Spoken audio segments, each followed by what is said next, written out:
Today, we're getting into something really practical. How to make polite requests in English. We've got some great material here that, unpacks asking for things without causing offense. Exactly. And it's more than just being nice, isn't it? It's about communicating effectively. Definitely. Whether you're at work or, just dealing with everyday situations, getting this right is pretty important. Absolutely. So our mission, if you like, is to help you understand how to ask for things confidently, because that really helps build, better relationships, right? Totally. So think about this for a second. Have you ever felt a bit awkward asking for something in English? Like maybe worried you sounded too pushy? Or maybe too vague. Yeah, it happens. Or not pushy enough? Let's dig into that. How do we handle those moments? It's a common thing. And politeness, in English, Yeah. it's not just sticking please on the end of a sentence. Right. It's subtler. It involves the words you pick, your tone of voice, even how you structure the whole request. Okay, yeah, let's talk about those subtleties. Our sources mention this idea of indirectness, being less direct. Yes, that's a big one in English. Instead of just, say, give me the pen, which sounds quite demanding. A bit blunt, yeah. Right, you'd soften it. Something like, could you possibly pass me the pen? Or would you mind passing the pen? It's less confrontational, perhaps? It feels less like an order and more like, a request. Precisely.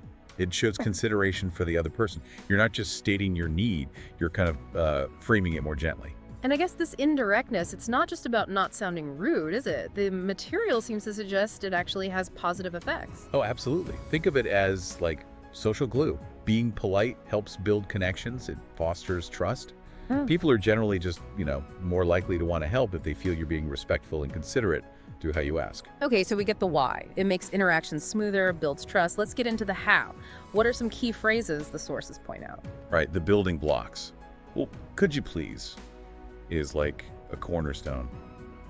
Super useful. Yeah, seems straightforward. Yeah, could you please send me that email? It's clear. But the could and please soften it. Although, your tone still matters a lot, even with that. True. Okay, another one mentioned is would you mind? I always feel like that one really flags up that you might be imposing slightly. That's a good way to put it. Asking, would you mind helping me with this? Sort of explicitly acknowledges you're asking for their time or effort. Right. And it often leads to responses like, oh, not at all, or sure, no problem. It invites that kind of reassurance. Then there's, can I ask you to, how does that one fit in? Does it feel different? It can, yeah. Sometimes maybe a touch more formal, but you hear it all the time in normal conversation too. Okay. Like, can I ask you to double check these figures? It's polite, ask for something specific, but doesn't imply they did anything wrong initially. Right. Okay, this is where it gets even more interesting, I think. Phrases like, do you think you could? Ah, yes. Do you think you could look over this draft? That do you think part adds another layer. It's like you're acknowledging they might have reasons not to. It gives them an easy out, almost. Exactly. It feels very considerate. And the last main one highlighted was, I was wondering if you could... That sounds, almost hesitant. Very gentle. It is, yeah. Very indirect. I was wondering if you could maybe give me a hand with this. It's like you're gently testing the waters. Exploring the possibility. Precisely. And what's key here is that these phrases exist on a kind of spectrum, From fairly direct but polite, like, could you please, to very indirect, like, I was wondering if. So you choose based on the situation, who you're talking to, what you're asking. Exactly. Context is everything. Our source material actually gives us a little scenario, doesn't it? A quick chat between colleagues Sam and Mia. Yeah, it's a nice little example to see how these phrases work in practice. So Sam starts off, hey Mia, could you help me with this report? Right. So he uses could you, which is polite, direct enough for a colleague asking for help. Pretty standard. And Mia's response is interesting. She says, sure. Would you mind if we go over it after lunch? Yes. Notice she agrees, sure, but then uses would you mind to propose a different time. Yeah, she's not just saying no, not now. She's offering an alternative politely. Right. She's managing her own time, but still being helpful and collaborative. Yeah. It's considerate. Then Sam replies, not at all. I was actually wondering if you could explain the sales part again. See? He agrees readily, not at all, and then smoothly adds another polite request. Using that really soft phrasing, I was actually wondering if you could. Exactly. So he's layering the politeness. And Mia just says, of course I'll walk you through it. It's simple, but you can see how the way they phrase things keeps the interaction positive and respectful. Totally. It shows how these little word choices really contribute to a good working relationship. You get things done, but you also maintain that positive connection. Yeah, it underlines how thoughtful language just makes collaboration easier. Definitely. But as you hinted earlier, it's not just the words themselves, is it?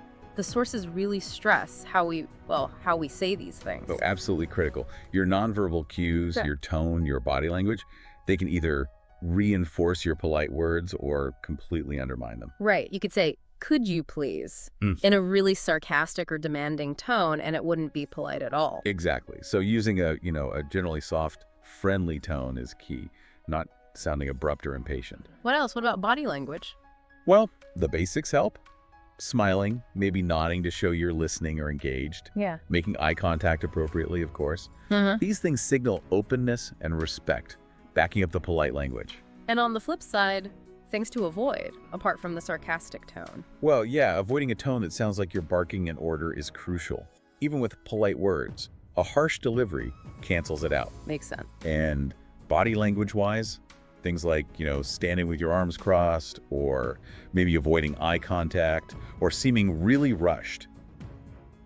That can make the request feel less considerate, less polite. So the whole package needs to align the words, the tone, the body language. Pretty much. They all work together to convey that consideration. Okay, so wrapping this part up.